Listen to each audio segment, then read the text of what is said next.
welcome back to another week of Techy Tuesday. Today we're going to continue our YouTube series by diving into our channel content tab within YouTube Studio. But as a reminder, to get to your YouTube Studio, which is the creation side of YouTube, when you're looking at it normally as if you just went to youtube.com, you're going to click in your profile picture in the top right hand corner. And then you're going to select YouTube Studio. And again, I am doing all of these tutorials on a computer, so I'm going through the desktop version of YouTube. I'm going directly through youtube.com.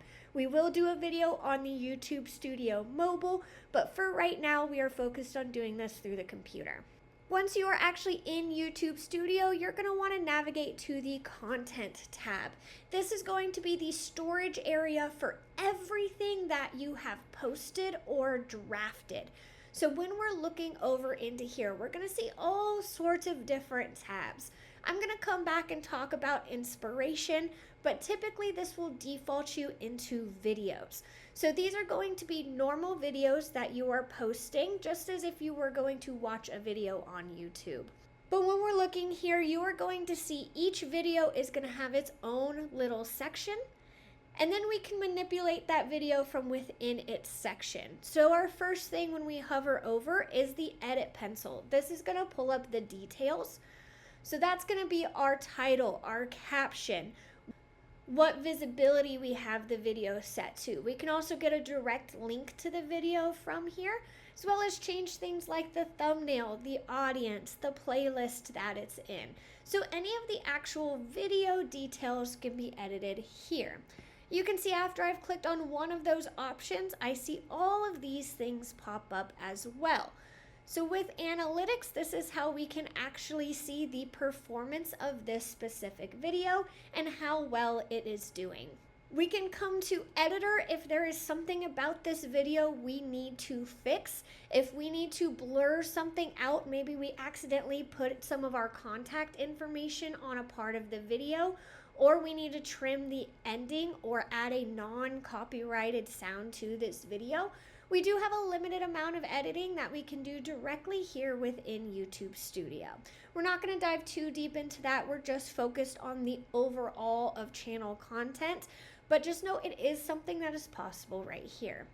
We can go to the comments so that we can respond directly to the comments for this specific video. We can also change the language. If this video is not done in English, we can set this to a different language.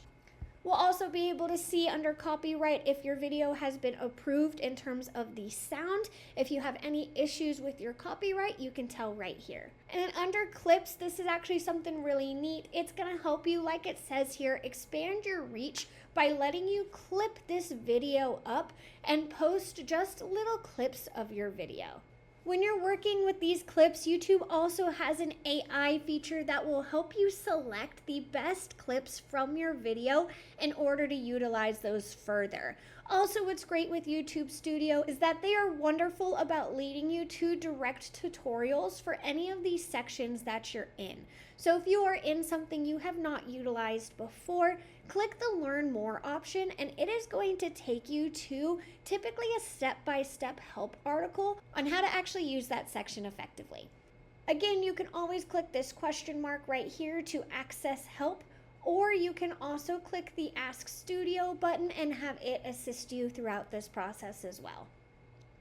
Back on the main channel content screen, you saw I got into that other screen by clicking details. I can also get there by clicking analytics, comments. This button specifically is going to let me go and actually pull up the video to watch it. And then the three dots are going to give you a couple of other options. You can edit just the title and description. You can get the share link if you need to send this out to somebody or post it to Facebook. You can promote this specific video, which essentially means that we can turn it into a paid advertisement so that we can get more traffic on that specific video. If you need to download this video to your phone, use it for something else, maybe you lost the original file you had uploaded, then you can come back and retrieve that. Now, brainstorm video ideas is really cool. Whenever we click on this, it's going to jump us over to that inspiration tab. So you can always do the video brainstorming by just directly clicking the inspiration tab. But if I do it from a video, it is going to brainstorm video ideas based around that current video you've selected. So when I click that, it is now starting to give me more ideas for videos around YouTube tutorials that I could go ahead and post. It will also help me build out some of my scripting behind these videos. For example, right here, mastering YouTube Studio comment filters so that we can actually do our lead inquiries correctly. When I click on that option, it's going to give me more details so I can develop the idea further, but it's going to give you an idea of how this would help you, how it matches your current channel, and how you could maybe take it a little bit further. But again, you can always get here by clicking that inspiration tab and putting in an idea. You do not have to do the idea directly from a video. I could give it a prompt and ask it to give me an idea from there. So with all these other tabs, again, videos are going to be your main videos. That is going to be your long form videos. When we look at shorts, these are going to be your short form video. This is going to be a lot more like Instagram and Facebook Reels, or it's going to feel very much like a TikTok video. When you are on the main screen of YouTube, you can decide if you want to watch long form content or short form content. And to really have your channel take off, I do recommend that you utilize both. That is what that clipping will actually help you do. You can create shorts from your long form videos. You can also go live, which means you right then and there when you are at your computer, the way you look, what you're going to say is all happening live on screen for your viewers. So this isn't going to be something you're going to be uploading or posting. When you hit get started, it is going to walk you through the steps it needs in order for you to do a live video right then and there. We can also post to our channel. This is going to be just like posting to Facebook or Instagram or LinkedIn or any other social media.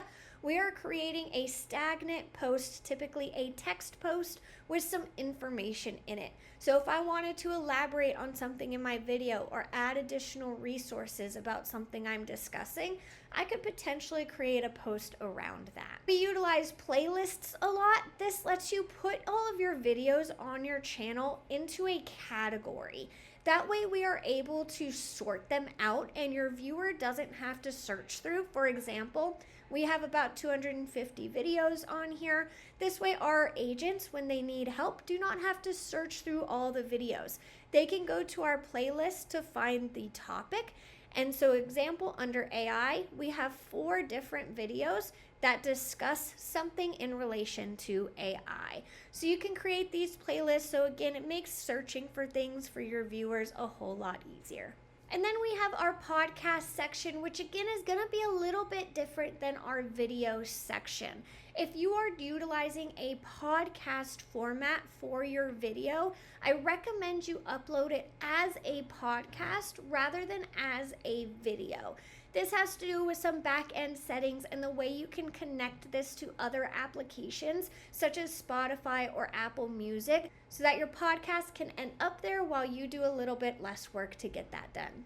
You can do courses as well. So if I wanted to do a Canva course for my agents, I could set that video course up here. That way they know the exact order the video should be completed in, and it's almost like they get the feeling of getting a certificate at the end of that course. This is another place you can turn your videos into paid advertisements to get more traffic to a particular video or to your channel in general. So when you come to promotions, again, hit the learn more or get started button and YouTube will walk you through what needs to be done. And then collaborations. Another channel uploads a video and adds you as a collaborator. You can see those videos here. So they're not necessarily videos that you uploaded yourself, but they're videos you may have collaborated on another channel with. But that's going to be our channel content section here. To close this off, I want to show you guys when you are actually looking at your channel, as if you are a user of the channel, you are going to see these segments here. that's what's relating back to those channel content tabs. So we have only uploaded stuff to videos, playlists, and posts. So we're not seeing podcasts or lives as a tab on our page. So you're only going to see it displayed on the page if it's actually filled out in the YouTube Studio sections. That's going to be it for this video today, but come back next week and we will dig a little bit more into YouTube.